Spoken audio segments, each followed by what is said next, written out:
أعوذ بالله من الشيطان الرجيم بسم الله الرحمن الرحيم وعلى الثلاثة الذين خلفوا حتى إذا ضاقت عليهم الأرض بما رحبت وضاقت عليهم أنفسهم وظنوا أن لا ملجأ من الله إلا إليه ثم تاب عليهم ليتوبوا إن الله هو التواب الرحيم.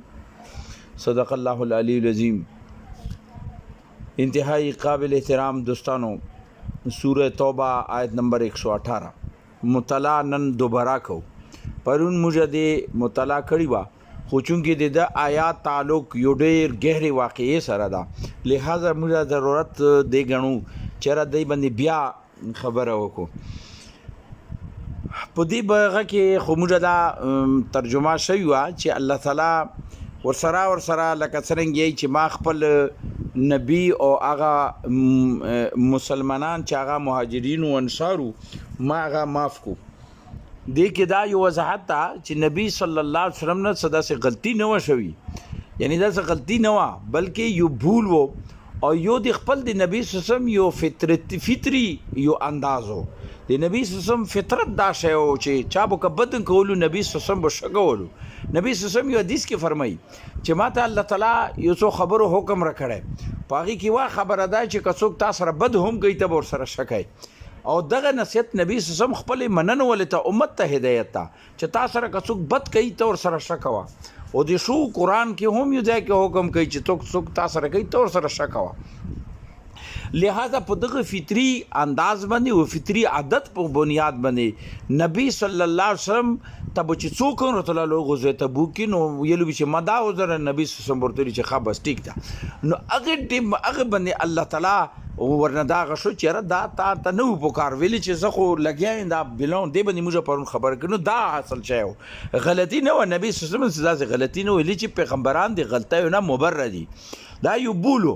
داسې تمام پیغمبرانو خپل یونس علیه السلام بری کې یی چې تا ته چې ما حکم نه و در کړی تا خپل قوم ویلي پرې شو ویلي دې پرې شو نو ته ویلي ووتې د ما د اجازت نه مخکې، حالانکه هغه څه ګناه کار نه و کړی، څه غلطي نه و کړې، خو بس یو بولو.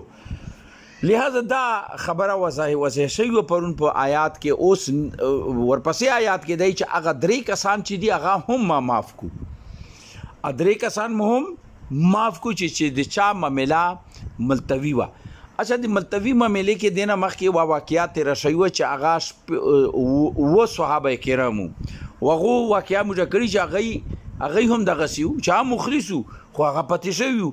نو بس ځان ته یې پخپله سزا ورکړې وه، د مسجد نبوي کې ستنو سره ځان تړلی و او خپله ځان ته سزا ورکړې. هغه خو هغه بنیاد باندې الله تعالی د هغې خوغه ورکړو څو ورځو کې هغوی ته معافۍ اعلان شوی و. خو لیکن دا درې چې یو دا هغې نه جدا دي. دا درې چې یو دا غزوه تبوک چې کله تیری وشه نو دی پاتې شو. نو پرون موږ دې باندې لږه غوندې خبره کړې وه، بقي خبره نن کوو چې دا ډېره اهم خبره ده او ډېره اهم واقعه ده. دا درې کسانو یو قعب بن مالک رضی الله تعالی عنه، یو هلال بن امیہ رضی الله تعالی عنه، یو مرارہ بن ربیع رضی الله تعالی عنه. هلال بن امیہ اور مرارہ بن ربیع چې دا رضی الله تعالی عنه دا بدری صحابه وو. قعب بن مالک اهل بدر خو نه و، مگر دا نورو تمام جنگونه حتی جنگ حنین چې غزوه حنین رسیدا د شرکت کړی او د ډېرې قربانۍ وي. نو هغه خپله واقعه په خپله روایت کې کوي، نو هغه ډېره بهترینه ده. هغه داسې وه چې کله چې نبی صلی الله علیه وسلم د غزوه تبوک تیری شروع کا نو بس اعلان شو، بس موږ خپل زړه کې زه وان چې بس نن تیری شروع کوم، نن شروع کوم. ریس په ریس بدلیدا حتی چې وخت راغو چې نبی صلی الله علیه وسلم چې کوچ چې څه ټیم کې شروع شو هغه ټیم کې ما خو تیری نه وه کړې، خو एकदम ذهن کې دا راغله چې مړه تیری څه خبره ده. ما سره خو هر څه شته دي چې 2 ورځې سفر کوي، زه به درېیمې ورځې چې 2 ورځو کې زه به دوی پسې ورسم. لیکن حالات داسې راغلو چې هغه هم هغه ځای هم زه پاتې شم، نن وزم سبا وزم. لہٰذا معاملہ دې ته حتی راغه چې پوره مهم سر ته راغو نبی سوسم واپس غوځې ته راورسېدو. او چې کله واپس راورسېدو هغه ځای نه دا خبره شروع کیږي. نبی سوسم به دا عادت و چې دا به چې کوم مهم نه واپس راغو نو پهله به مسجد نبوي ته راغلو. هلته کې به 2 رکعته نفل وکړو، ملګري به راغو، حالات واقعات د مدینې حالت دې باندې به ځان پوه کړلو. دا منځلس و شهادي بعد به کور ته تلل.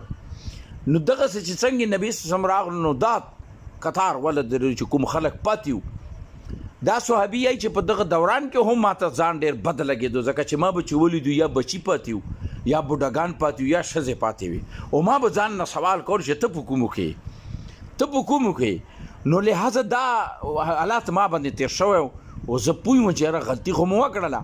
نو دغه څنګ وي چې ټول لاین ولګېدو، داسې 80 کسانو چې هغوی خپل خبرې پیش کولې، او نبي سوسم به ټولو ته ویلو چې ښه بس ټیک ته الله پوهېږي تاسو سره، تاسو معامله الله په حواله ده. وی چې ما زړه کې ویلو چې یاره زه به څه یم، ما فیصله وکړه چې زه بالکل کلاو خبره کوم، صحیح خبره کوم، او همدغسې مو وکړلو. زه نبي سوسم ته حاضر شم، ما نبي سوسم ته ویلو چې یا رسول الله صلی الله علیه وسلم که زه تا ته اوس داسې یوه خبره وکړه هغه بنیاد باندې ته ما معاف کړې او ما نه راضي هم شې، نو بعید نه ده چې څو ورځې بعد به تا الله تعالی ما نه بیا ناراضه کړي. نو زه هغه خبره نه کوم، هېڅ حجت نه و، بس ما سستي کړې ده. نبی صلی الله علیه وسلم ویلو چې تا معامله بېله ده، ته انتظار وکړه. او داسې وکړه او چې څنګه دا وشو، زه چې بار راغه ماته خپل خاندان خپل کورنۍ خلک و هغه غزو کې غور ته ولو چې بای ټول عذر پیش کولو، خو تا به عذر پیش کړی وای، ځکه چې اوس خو تا ته مفی خبره نه وشه، تا ته ولو چې انتظار وکړه. دې مطلب دا شو چې ته تا فیصله اوس ورستو کېدنې والا ده. وی چې یو ټیم خو ما باندې دومره حالات راغو چې ما زړه کې ویلو چې څه چې ډېر ورته ویلو چې منډه زه کې د هغه خلک هم چې یاره ته ورسره وکړه. اچھا یو ضمني خبره بل هم کوم چې دا 3 وړه صحابه کرام چې چا واقعه اوس بیانېږي دا د منافقینو په خبرې نه ورغلي، بس از خود دی کې وه سستي رغلي وه. اوس هغه سستي چې وه دوی ته جال مال کې نه ورغلي، بس خپله رغلي وه. لکه څرنګه کعب بن مالک چې ما وایي چې بس نن زه خو بس څه ضرورت ما سره خو هر څه شته دي، کور مو ډک ته، لکه شم مالداره وسي و، څه مغی نه وه، ضرورت یې نه و. نو څه ټیمه چې زه وړم بس په آس به په شا کېدم روان به شم، سورلي دې سره شته او هر څه سره شته دي، هېڅ مسله نشته. لیکن حالات بالکل بدل شو او ما کې سستی راغه. لہذا ما فیصله وکړه چې یو ټیم خو ما فیصله وکړله چې او څه بله خبره پیش کوم نبي صلی الله علیه وسلم ته. وی چې دا زړه مې چې څنګه راغه ما ته معلومه شوه چې تا سره 2 ملګري نور هم دغه خبره کړې ده. چا کړې ده؟ هلال بن امیه، مراره بن ربیع. هغوی دا ویلو چې هغوی دغسې ویلي چې موږ هېڅ حجت مو نشته، بس موږ نه سستي شوې ده چې بس خپلې خبرې باندې ټیک شو چې بس صحیح د ملګري مو شته نه. خو چې څه ټیم چې دا خبره ختم شه، نبی صلی الله علیه وسلم اعلان وکړو چې دو سره به هېڅوک تعلق نه ساتي، څوک به ورسره غږېږي نه. بس دا اعلان و او د اعلان سره ما سره وي چې موږ سره ټول کټ شو، ټول ورسره بولنا چلنا اور خبرې کون بند شو. اوس دغه نه هغه سبق ته چې شروع کیږي.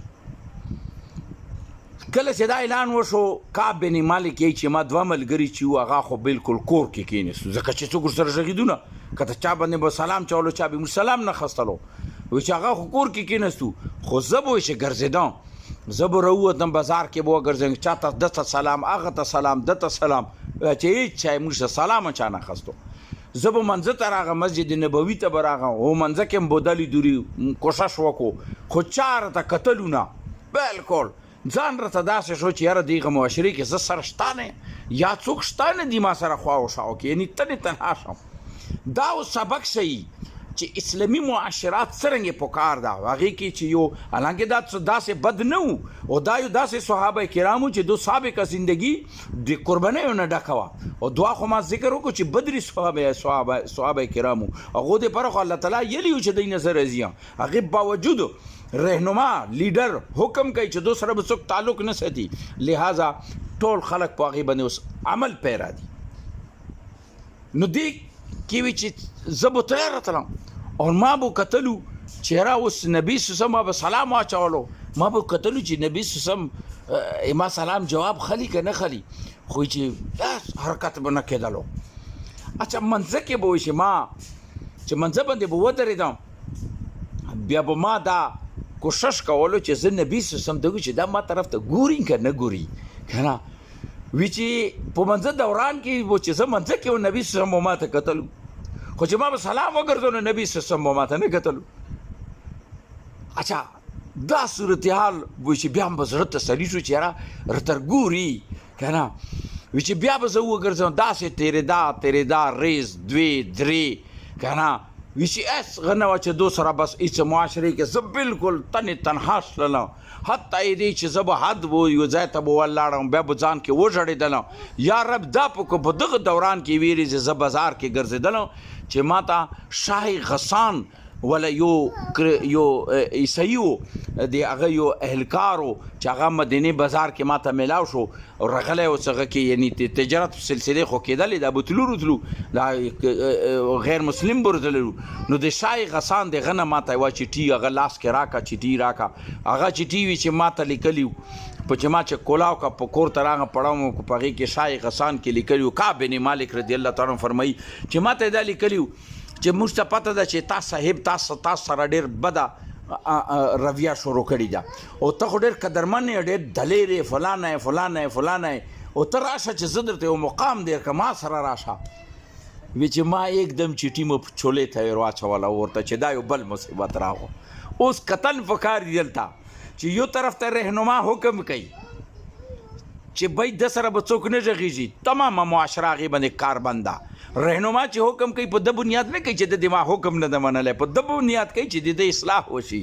دلته دکې اخلاص ته دا څه کوي دا داسې نه کوي چې شاه غسان ورته څنګه اطلاع راکړه دی چې ودره چې لاړ شه ورسه غزه کې رتبه به ورته میلاو شي کرسۍ به ورته میلاو شي وزارت به ورته میلاو شي منډه یې एकदम خستي وای نه دی چې دا یو بل مصیبت راغوره ده. دا پوره د هغه حکم تابعدار ده. معاشره پوره د خپل رهنما د اډر پابند ده پوره روشنما یعنې دې نه پته لګي چې اسلامي معاشرات څرنګې پکار ده. قطع تعلق بس قطع تعلق ټولو قطع تعلق شو. په د دوران کې ما یو ترز وایو ابو قتاده رضی الله تعالی عنه هغه یو باغ کې لګیا و چې زه په دې باغ په دیوال ویرغم هغه باندې مې سلام واچولو وی چې مجال چې سلام یې واخیستو څومره ریځي شي. وی چې ما ورته وکړو چې ای ابو قتاده ته خو ګوایې چې زه الله او رسول سره محبت کوم چې ابو څو ځلې مې ویلو چې اخري درېیم ځلې ما ته جواب راکړو چې الله او رسول نه پوښتنه وکړه. وی چې بس حالات یې موږ داسې شو چې لکه بس ځمکې باندې وجود راته دروند شو. وی چې 40 ورځو بعد اطلاع راغه صحابه کرام راغلل هغه یو صحابي راغو نبی صلی الله علیه وسلم طرف نه غیلا ورته ویلو چې رسول حکم وکړلو چې ښځو نه جدا شي. وی چې ما ورته ویلو چې طلاق ورکو وی چې کوچ نه او دا رویه اوس درو وړو سره ده خدا خو ابو کعب بن مالک شي. وی چې ما ورته طلاق ورکم وی چې نه وی چې ما ښځې ته ویلو چې بس ته لاړه شه. وی چې طلاق نه دی بس ښځه جدا که ځان نه هغه مو خپل کور ته واستوله مېکې ته مور پلار کره مو واستوله بس زه تنې تنها شو. وی چې وا بس چت ته به وخته منځه ته به تللم بقاعده معاشرې غه به ګرځېدلی یوه طرف ته مجال چې چا راته کتلو نه لکه زه سره شته نه یم په دغې معاشرې کې 50 ریز سبی مونځ مو کړی دا وي چې زه چت ته وختم په چت کې نه نو دلې دورې ګورم چې اچانک اعلانات شروع شو او دا صحابه کرام دي چې منډې روی دي ما کور طرف ته او فوراً چې راغللو یې چې مبارک شه دغه آیات نازل شو. د دا آیات خوشخبري راغه کعب بن مالک یې چې دا چې وشو بیا خو تا نه باندې کتارو بیا صحابه کرام د مدینې مسلمانان ما کور دروازې ته راتللو او ما ته غړې وسلو مبارکۍ راکولې او دا ټول هغه چې پرون ما سلام نه خستو بیګای ما خطرو نبی سم طرف نه اعلان وشو چې کعب بن مالک ته وایي چې مراره بن ربیعه اور هلال بن امیه ته چې راشي او را فوراً لړلو او نبی سم سره میلاو شو. اوس دې کې ډېر لوی سبق د ټولې واقعې کې یو طرف ته د معاشرې چې هغه مسلمان د خپل رهنما اډر څنګه پابندو او بل طرف ته چې چا سره وګو هغه داسې نه و چې هغه منډه خستې هغه ته موقع میلاو شه چې لاړ وای هغه ځای کې به کرسۍ ورته میلاو وای مګر نه داسې نه ویلي چې اخلاص ورکې او بل طرف ته رهنما څومره مینه ده ورسره مسلمانانو ټول ورسره مینه وه خو چې رهنما اډر وکړو چې بس قطع تعلق هیڅ نشته دا هغه سبق چې موږ ته دا واخر دعوانا الحمدلله رب العالمین